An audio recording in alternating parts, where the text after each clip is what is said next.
standing in my cap and gown on the stage of Northwestern University's medical school graduation ceremony, I should have felt nothing but pride.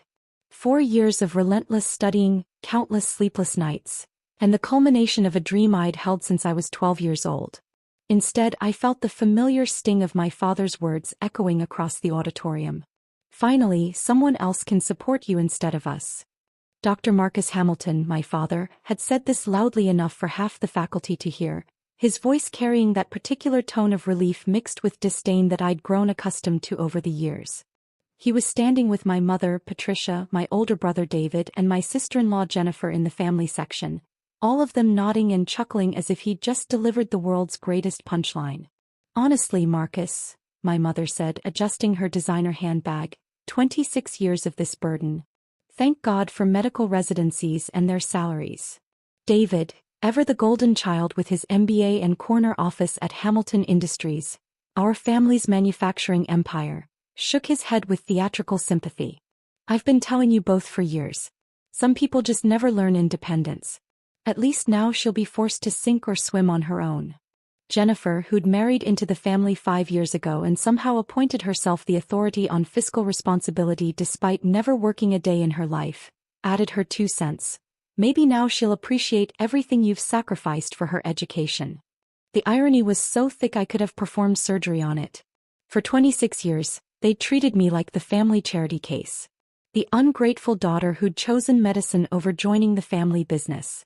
The financial drain who'd selfishly pursued her dreams instead of contributing to Hamilton Industries' bottom line. The disappointment who'd somehow managed to graduate summa cum laude from Northwestern while maintaining the family's belief that I was a hopeless burden. What they didn't know, what none of them had ever bothered to ask or investigate, was that the trust fund they thought had been supporting me all these years wasn't actually my grandfather's money at all. It was mine. All of it. Every penny of the family money they'd been so graciously allowing me to access had come from the biotechnology patents I'd been filing since I was 19.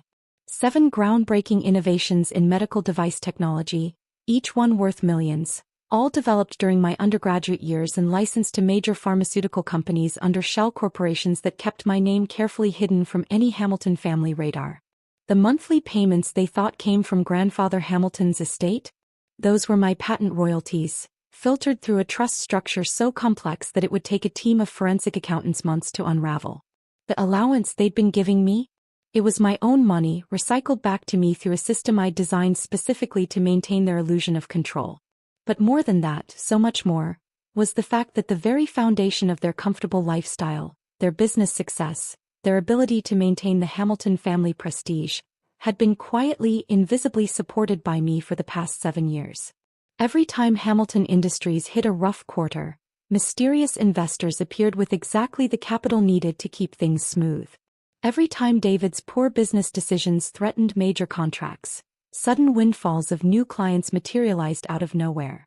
Every time the family faced any kind of financial pressure, the universe seemed to conspire to solve their problems with elegant, timely solutions. The universe, of course, being me. Through a network of shell companies, investment funds, and carefully orchestrated business relationships, I'd been the invisible hand keeping the Hamilton family empire not just afloat but thriving. The manufacturing equipment David thought he'd negotiated such great deals on? I owned the leasing company. The major contracts that kept their factories humming?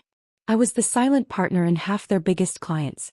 The real estate investments that had made Dad so proud of his business acumen? I'd been feeding him insider information through intermediaries for years. They thought they were supporting me. In reality, I'd been supporting them. And now, standing on this stage listening to my father's public declaration of relief at finally being free of his burden, I realized something had crystallized inside me. A decision that had been forming for months, maybe years, finally clicked into place with the precision of a surgical instrument. If they truly believed I was such a drain on their resources, then the ethical thing to do would be to remove that drain entirely. I smiled and pulled out my phone. The first call was to Meridian Trust Holdings, the entity that managed what my family believed was Grandfather Hamilton's trust fund. "Good afternoon, Dr. Hamilton," came the familiar voice of Margaret Chin, my private banker for the past 5 years. "Congratulations on your graduation. I assume you're calling about the trust fund arrangements." Actually, Margaret, I'd like to freeze all distributions immediately. Full stop on any further payments to the Hamilton family accounts. Understood. And the patent royalties? Should I redirect those to your primary investment account? Yes, and Margaret? Activate the withdrawal clauses on all the Hamilton Industries support structures. I want everything unwound within the next 48 hours. There was a brief pause. Dr. Hamilton, you understand this will affect approximately $63 million in various support mechanisms? The manufacturing contracts, the equipment leases, the property holdings. All of it. Very well. I'll initiate the process immediately. I ended the call and immediately dialed the second number. Davidson, Crowell and Associates, came the crisp voice of my attorney. Jonathan, it's Sarah. Execute the Hamilton Industries extraction. All shell company investments, all silent partnerships, all support structures. I want clean breaks across the board. Sarah, this is extensive. The ripple effects will be significant. Hamilton Industries will lose approximately 40% of their operational support within a week. That's the point. And your family will inevitably discover that all of this support was coming from you. Jonathan, they just publicly announced their relief at no longer having to support me. I'm simply honoring their wishes. He chuckled, a sound that held both admiration and slight concern. Understood. I'll coordinate with Margaret to ensure everything is processed cleanly. You should know, though, that this will likely trigger some interesting revelations for your family once they start trying to figure out what happened. Let me worry about that. The third call was to Dr. Rebecca Martinez, the Chief of Staff at Chicago General Hospital, where I'd be starting my residency in trauma surgery.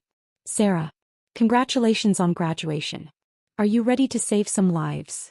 More than ready, Dr. Martinez. But I wanted to let you know that my financial situation has just simplified considerably. I'll be entirely self-sufficient from this point forward. That's wonderful to hear. Independence is a beautiful thing. It really is. By the time I'd finished my calls, the graduation ceremony was winding down. Families were gathering for photos, congratulations were flowing, and the general atmosphere was one of celebration and new beginnings. My family was still clustered in their same spot, probably planning where to go for the obligatory graduation dinner.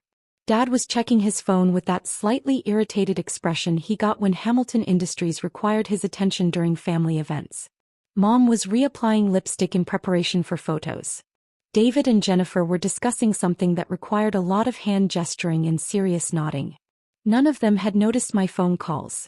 None of them had any idea that in the span of 15 minutes, I'd just completely restructured their entire financial reality. I walked over to join them, my graduation cap slightly askew and my diploma tucked under my arm. There she is. Mom exclaimed, immediately arranging us for photos. Our little doctor. Now we made reservations at Chez Laurent for dinner. I know it's expensive, but consider it our graduation gift to you. One last meal on the family before you start supporting yourself. How thoughtful, I said, smiling genuinely for the first time all day. Dad clapped me on the shoulder with the kind of awkward affection he'd mastered over the years. Physical contact that managed to convey both pride and distance simultaneously. We're proud of you, Sarah. Even if we don't always understand your choices. Medicine is a fine career, even if it's not particularly lucrative.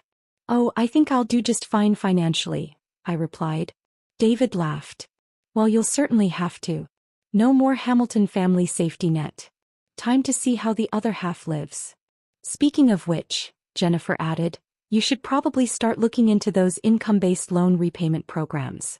Medical school debt can be crushing if you're not careful. The irony was becoming almost painful.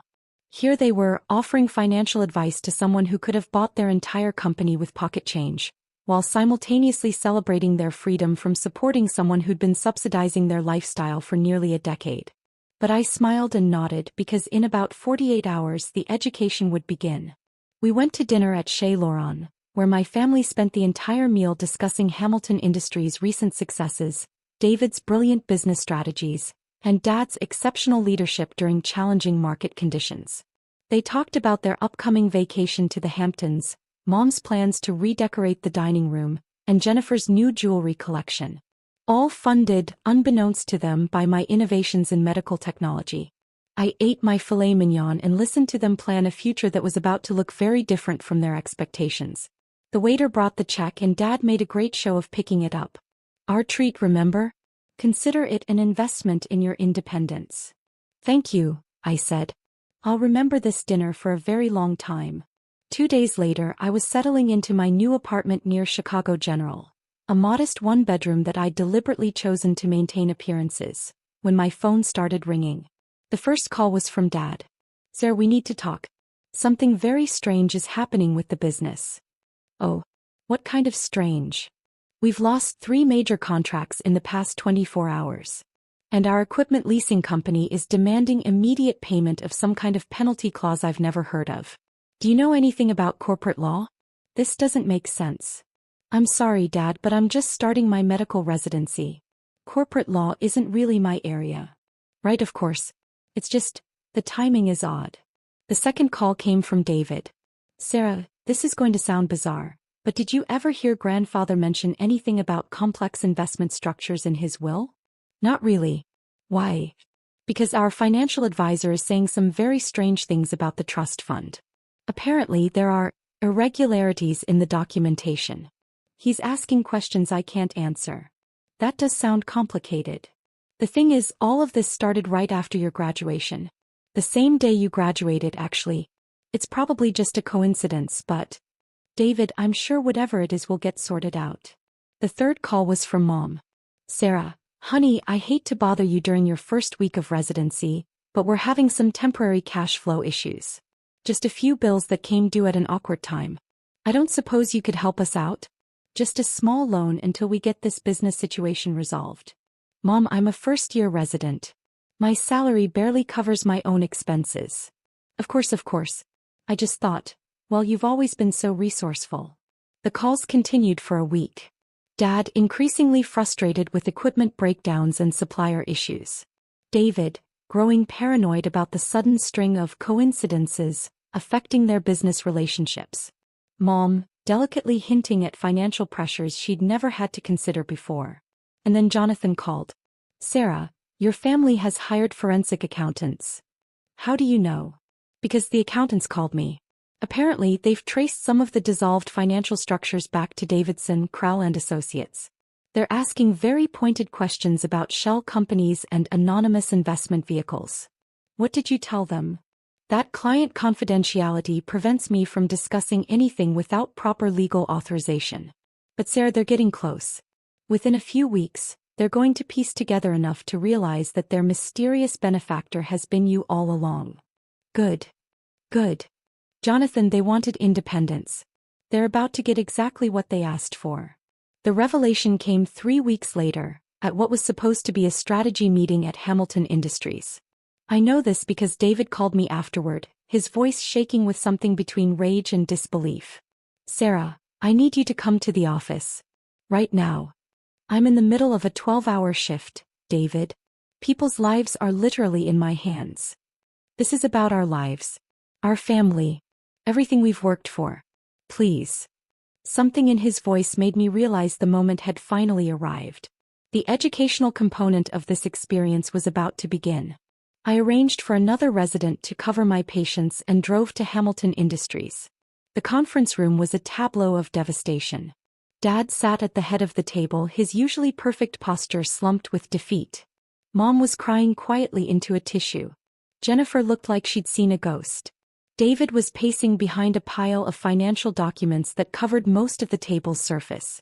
And in the corner, looking deeply uncomfortable, was a man in an expensive suit who could only be the forensic accountant. Sarah, Dad said when I entered, his voice barely above a whisper. Please tell me this is some kind of mistake. He slid a document across the table toward me. It was a comprehensive financial analysis, with my name highlighted in yellow in approximately 400 different places. Tell me you haven't been, that you weren't. He couldn't finish the sentence. I picked up the document and scanned it quickly. The accountants had done excellent work. They'd traced every shell company, every investment vehicle, every carefully constructed financial structure back to its source. The entire 7-year history of my invisible support was laid out in meticulous detail. This is very thorough, I said. Sarah. Mom's voice was pleading. Please tell us this is wrong. I looked around the room at their faces. Dad, who'd publicly celebrated his relief at no longer having to support me. David, who'd lectured me about independence and financial responsibility. Jennifer, who'd condescended to me about loan repayment programs. Mom, who'd treated my graduation dinner like charity. All of them staring at me with the dawning realization that everything they'd believed about their lives was fundamentally incorrect. It's not wrong, I said quietly. The silence that followed was profound. But, how? David's voice cracked. How is this possible? You're a medical student. We were supporting you. Actually, you weren't. You haven't supported me financially since I was 19. The trust fund is my money. Patent royalties from medical device innovations I developed during undergrad. Every penny you thought came from grandfather's estate actually came from my biotechnology research. Dad's face had gone completely white. That's impossible. Portable blood analysis devices for emergency medicine. Automated surgical suturing systems. Minimally invasive cardiac monitoring technology. 7 patents, Dad. Licensed to companies like Medtronic and Boston Scientific. The first one alone generates about $4 million a year in royalties. $4 million? Mom whispered.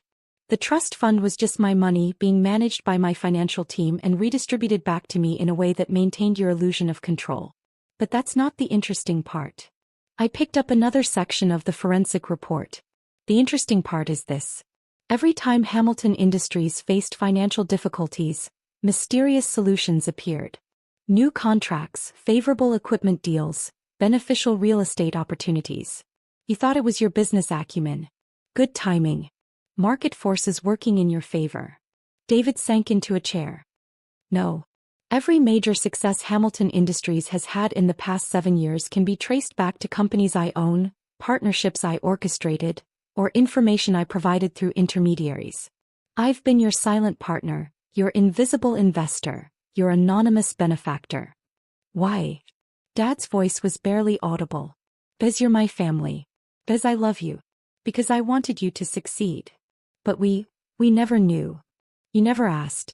You never wondered how a struggling family business managed to thrive in an increasingly competitive market. You never questioned why everything always seemed to work out exactly when you needed it to. You just assumed it was your own competence. The forensic accountant cleared his throat. If I may, there's another issue we need to discuss. The withdrawal of support structures has created some immediate challenges for Hamilton Industries. Without the silent partnerships and favorable contracts, the company is facing significant financial pressure. David looked up at me with something approaching desperation. Sarah, we need to fix this. Do you? What do you mean? I mean, you were so relieved at my graduation. So happy to finally be free of the burden of supporting me. Dad announced it to half the faculty. You all celebrated the fact that you wouldn't have to sacrifice for me anymore. We didn't know. You didn't want to know. For 7 years, you had every opportunity to ask questions, to take an interest in my work, to wonder how a medical student could afford to live comfortably without ever seeming stressed about money. Instead, you chose to believe that I was a drain on family resources. Mom was crying harder now. Sarah, please. We made a mistake. We didn't understand. You didn't try to understand. There's a difference. I stood up and gathered my things. But here's what I'm willing to offer. You wanted independence, and I think that's actually a healthy thing. Hamilton Industries can survive without my support. It'll be challenging, but it's possible. You'll need to make some changes. Downsize the executive salaries. Eliminate some of the luxury expenses. Focus on core competencies instead of expansion. Sarah, Dad said, his voice breaking. I'm sorry. I'm so sorry. I know you are. And I forgive you. But forgiveness doesn't mean returning to the old dynamic. You wanted to be free of the burden of supporting me, and I'm honoring that wish. You're free. What about the family? Jennifer asked quietly. What about Sunday dinners and holidays and... Those were never dependent on money, Jennifer. If you want family relationships, we can have family relationships. But they'll be based on mutual respect and genuine affection, not on financial obligations or assumptions about who's supporting whom. I paused at the door. For what it's worth, I'm proud of what I've accomplished. And I'm proud that I was able to help you succeed, even if you never realized it was happening. But I'm done being invisible. I'm done being treated like a charity case by people I've been quietly supporting for years. Where does this leave us? David asked. It leaves you exactly where you said you wanted to be at my graduation. Independent. Free to succeed or fail based on your own efforts and abilities. Isn't that what you wanted? The drive back to the hospital was surreal. For the first time in my adult life, I was completely free of the complex web of financial support and emotional manipulation that had defined my relationship with my family. No more carefully orchestrated business interventions. No more invisible safety nets. No more pretending to be something I wasn't. Just me, my medical career, and a bank account that contained more money than most people see in several lifetimes. My phone rang as I was parking at the hospital. Sarah, it's Margaret. I wanted to let you know that the financial separation is complete. All Hamilton Industries support structures have been dissolved, and your personal assets are now completely independent of any family-related entities. Thank you. I should also mention that your patent portfolio has been performing exceptionally well. The latest licensing deal with Medicore Technologies came through this morning. Your net worth has increased by approximately $12 million since your graduation. I laughed, for the first time in weeks.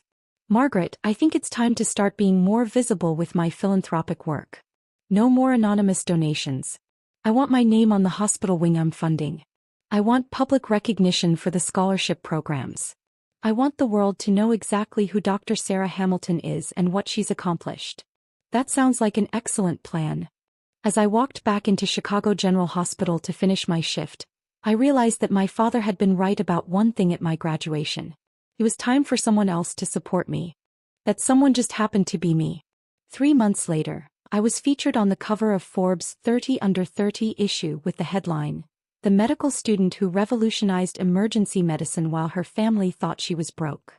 The article detailed my 7 patents, my biotechnology innovations, and my anonymous philanthropy, including the revelation that I'd quietly supported my family's business for years while they believed they were supporting me. David framed the magazine cover and hung it in the Hamilton Industries lobby. It was, he told me later, the first time he'd ever felt genuinely proud to be my brother.